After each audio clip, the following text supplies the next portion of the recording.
Alright everyone, welcome back to the channel. Today we're going to do something a little bit longer. You're used to seeing my YouTube shorts by now if you've watched any of my content so far on YouTube or TikTok at Beer with Billy if you're not following me on TikTok. I usually been doing shorts under a minute, getting straight to the point with beers because of the limitations of YouTube. But today I feel the episode needed to be a little bit longer, especially what we're going to talk about today. The two beers I'm going to review are actually one beer, but the recipe has been reformulated for I guess a crisper, updated feel on the beer. The beer's been around for 30 plus years.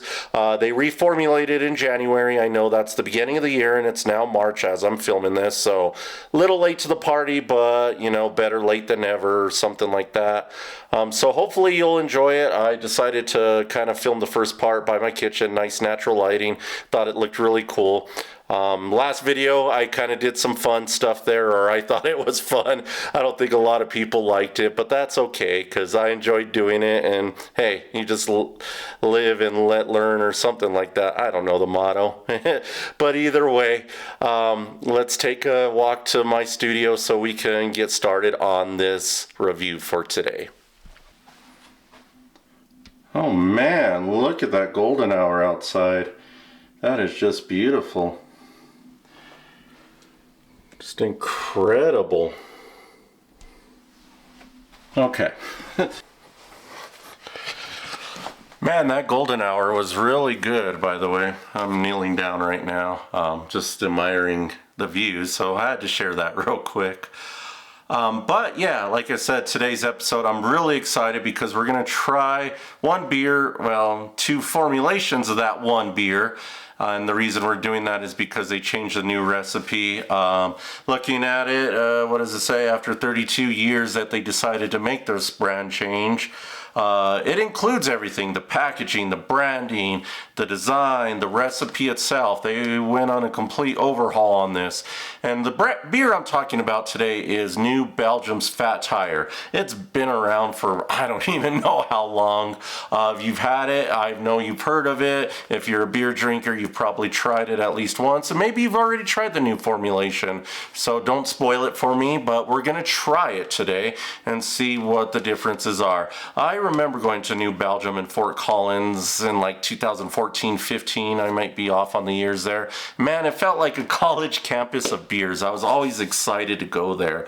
And it was my first time. I even sent a postcard and sent it back to my cell, so when I got back home, I had a postcard waiting for me. It was a really interesting thing. I didn't get to do the brew tour back then. I'm not even sure they offer it anymore.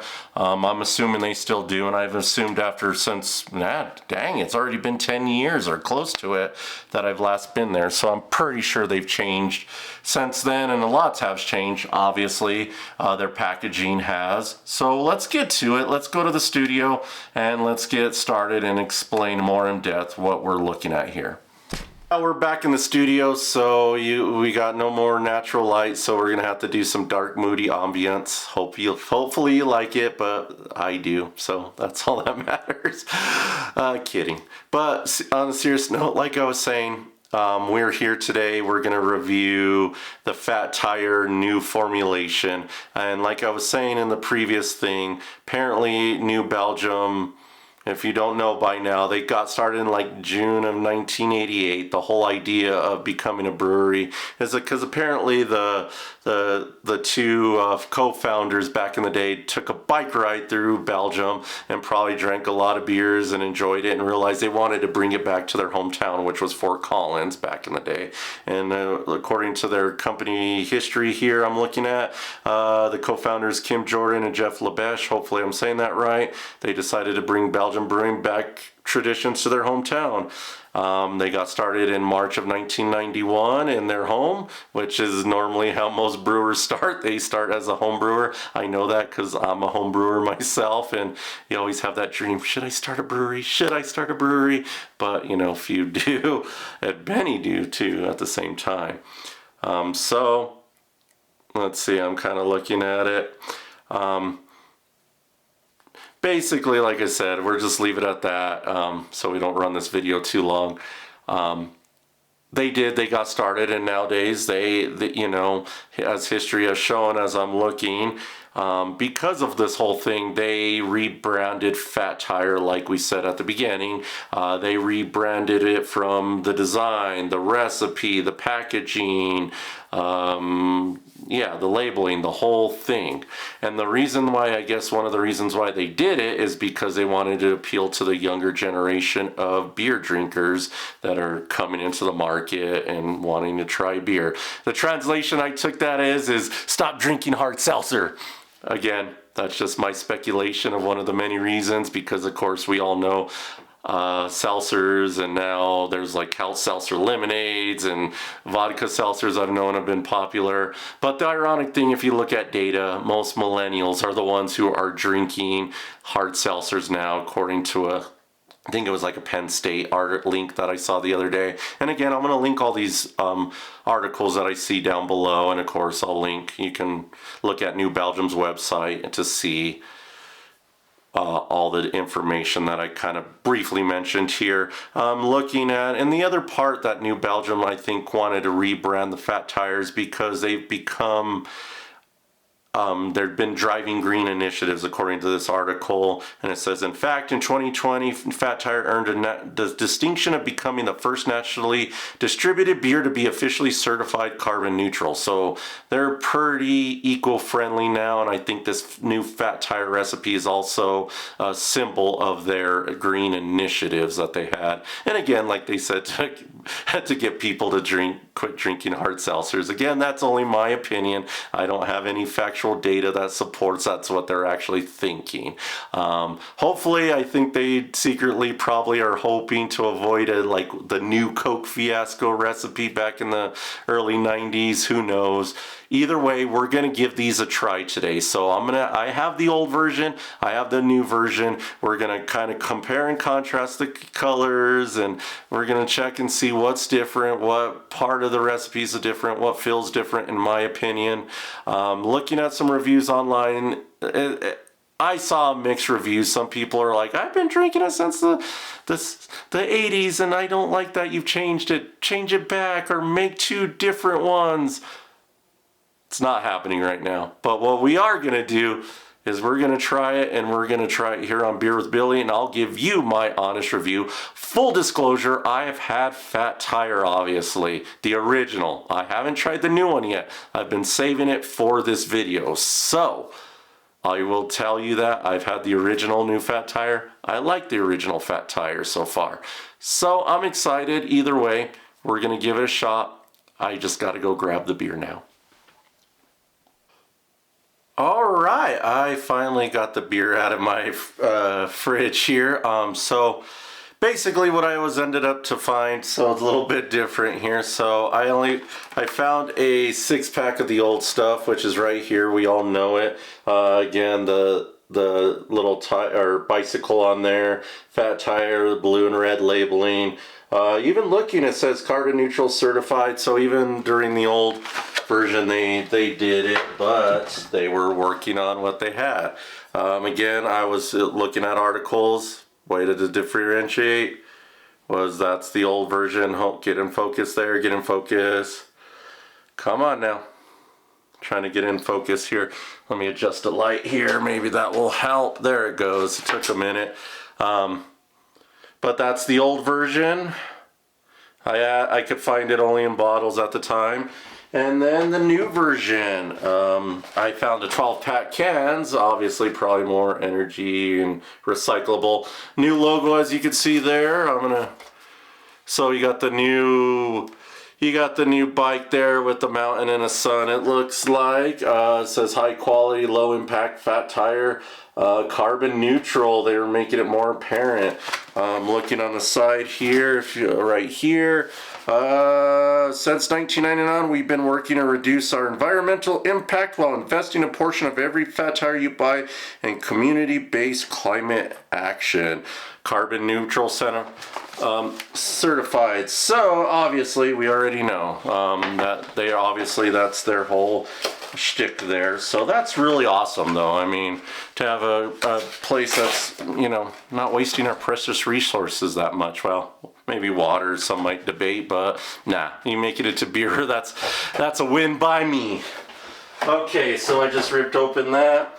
Again, old guy, old fat tire,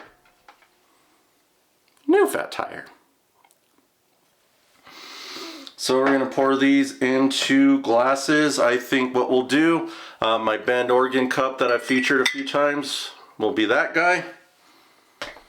And we'll use a Stumbling Steer from one of my local breweries that's no longer there for that there.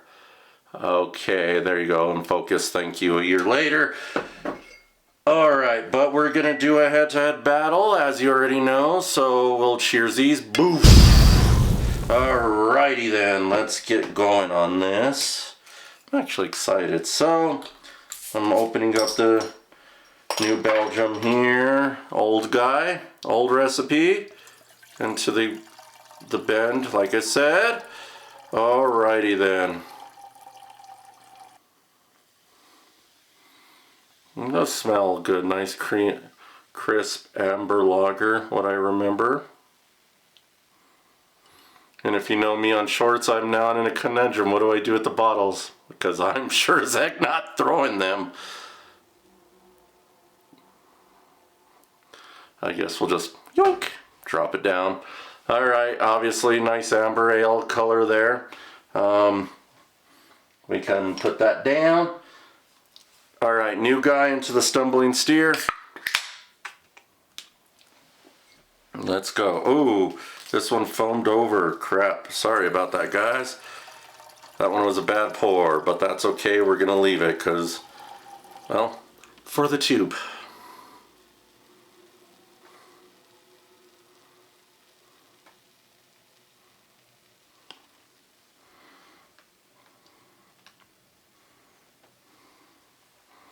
Let's let it pour out a little bit more.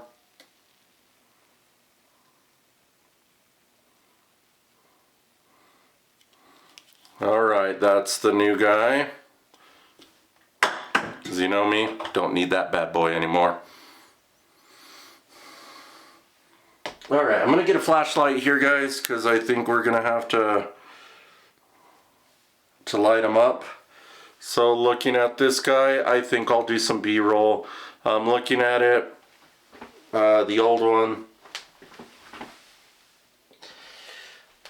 So it's hard, maybe hard to see. I think we're gonna have to do some B-roll of this, and I'll put it in the video. But so far the new recipe does look like a little bit of a lighter straw color compared up to the old one. The old one's a little bit darker. So yeah, let's get to them.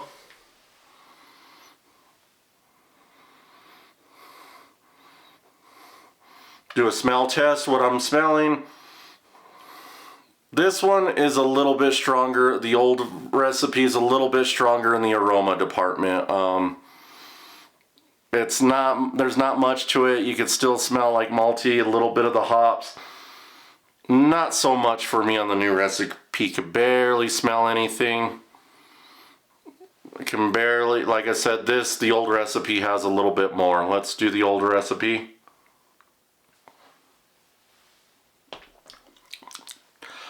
Yeah, just like a fat tire like I remember. Nice malt forward profile right away. Not too much bitterness on the hops.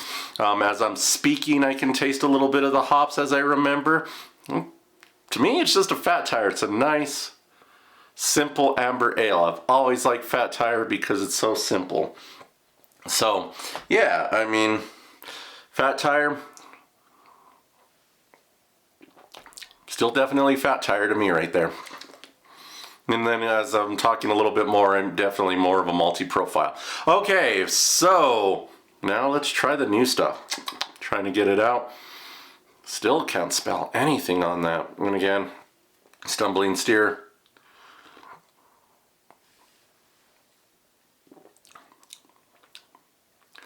Okay, huh.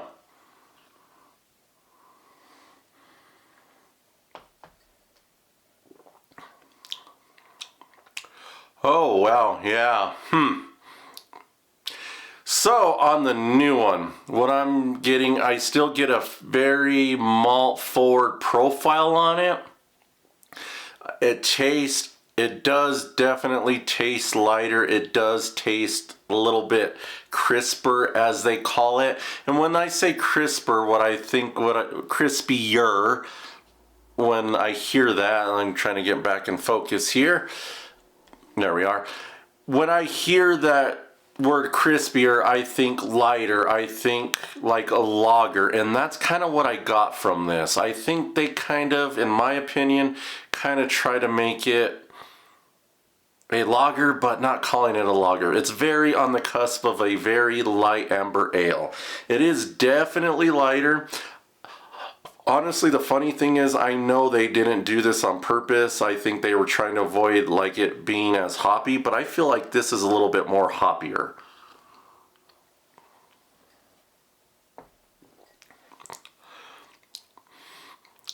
And I'm trying to get it, but yeah, definitely on the second, third taste that I've had there. Yeah, okay, I take that back. As I took a third taste, it is not as hoppy as I thought it was. It was very malt forward. So basically, if you don't know anything about brewing, to me, it tasted like two-row malt, like a very watered down pale two-row malt. And what two-row malt is in home brewing or in brewing is basically the malt that is usually used as a base malt. Most beers have a lot of two-row in it. That's the base. They start with that. You'll see recipes if you're into home brewing, like I do 5-gallon batches, they'll say like 8 pounds of pale two-row, 2 pounds of crystal 60 and all. You don't need to know all that, but the bottom line is they use a lot of that in every beer that they make. This feels like that's all they used in it. It just feels like they used a lot of the two-row, because when you do home brewing, or even when you get the grains, you can taste it. You can bite into it, and it's not going to hurt. It's good to taste them before you try it. And this is what this exactly tastes like. It tastes like a very, very light beer. And I can now see why most people are into the old recipe, because it packs more of a punch in every aspect, even the malt forward profile that we're used to seeing.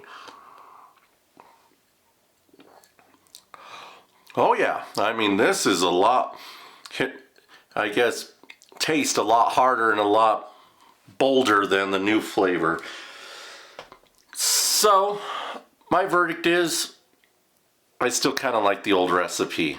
Obviously, it's not going to be around much longer, so I'm going to have to learn to accept the new one.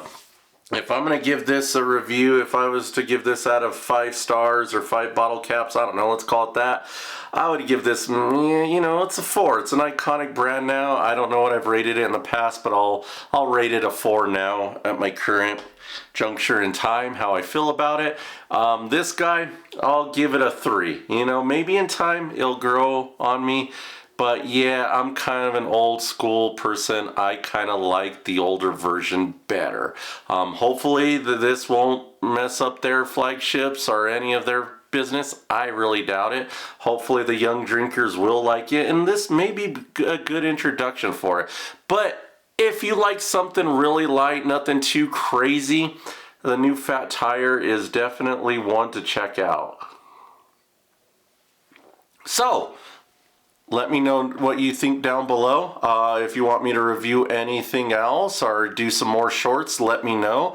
I'm happy to open to suggestions, open to new beer ideas.